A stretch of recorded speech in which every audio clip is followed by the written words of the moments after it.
Okay, so I've been getting a lot of questions about this whole anti-DEI thing and how it's impacting my business. So here we go with some frequently asked questions. How's business?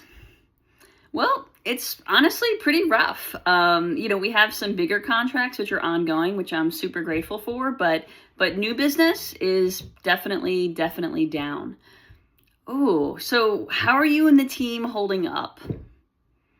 Well, some days are really hard, but I personally give most days a 4 out of 5. All of us have other passions, other outlets for our energy, so that's definitely super helpful. Are you pivoting your business? Nope, that's not my plan. And if and when I do decide to pivot my business, that decision is going to come from a place of intuition, inspiration, integrity. Definitely not from a place of fear. I refuse to make fear-based decisions.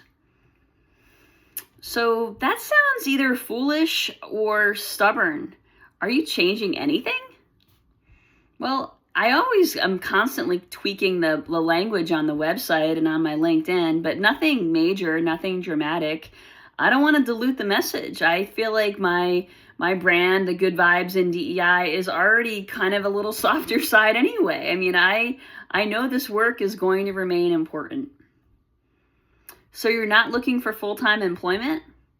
Nope, I'm not looking for full-time employment. I'm totally in. I absolutely trust myself. I believe in my voice. I believe in my message. I trust my values.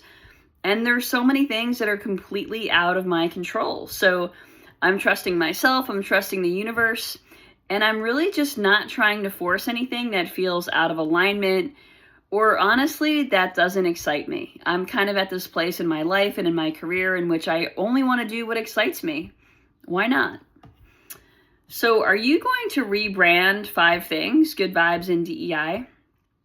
Nope, not going to do that either. I mean, not right now anyway.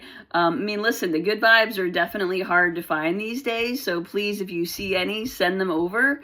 But I'm committed to shining a light on what's working. I'm committed to shining that light so we can be inspired and do more of that. And again, any change I make is going to come from inspiration, not from fear. So are you planning to monetize 5 things?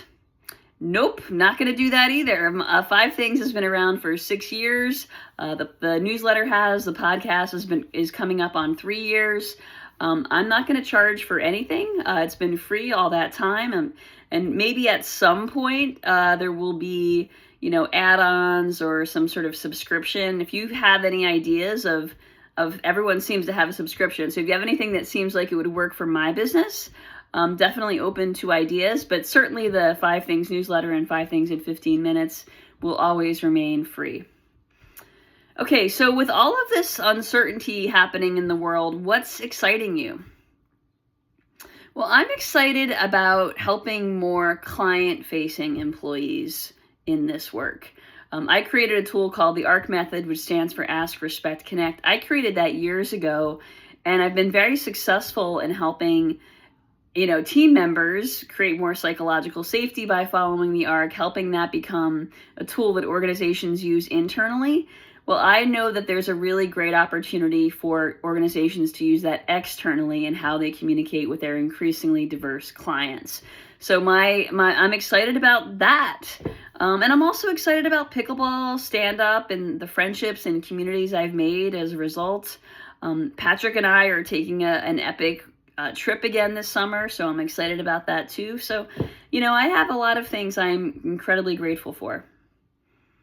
How can I support your work? Number 1 is please invite me to speak. Speaking is my superpower. It's my gift. It's my favorite thing to do. It's my purpose.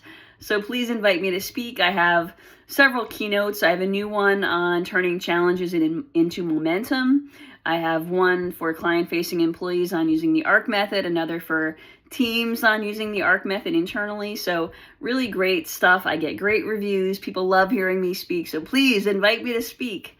And also share the newsletter, share the word about or the podcast, spread this stuff out. How are you staying positive and strong? Any tips you can share with me? I've been stressed out as well. So my first tip is to find some sort of outlet, some sort of community for yourself, a place where you can laugh, a place where you can play, we can have some fun, find the joy. I would also encourage you to make sure you kind of have some mindfulness techniques that you use, things that you can manage yourself, especially during acute stress. Learn how to create dopamine, but not from just your phone, and oxytocin, and to trigger those neurochemicals. Find things to be grateful for, find ways to be of service. Those are things that I try to do to keep me regulated. Any parting words? Listen, the world needs you. The world needs me. We all have to shine bright. It's important that we come together. Be unapologetic about who you are. Be kind. Be curious about others. Use your voice. Use your voice. Keep showing up. And I know I will. And put down your phone and go play. Keep up the good fight.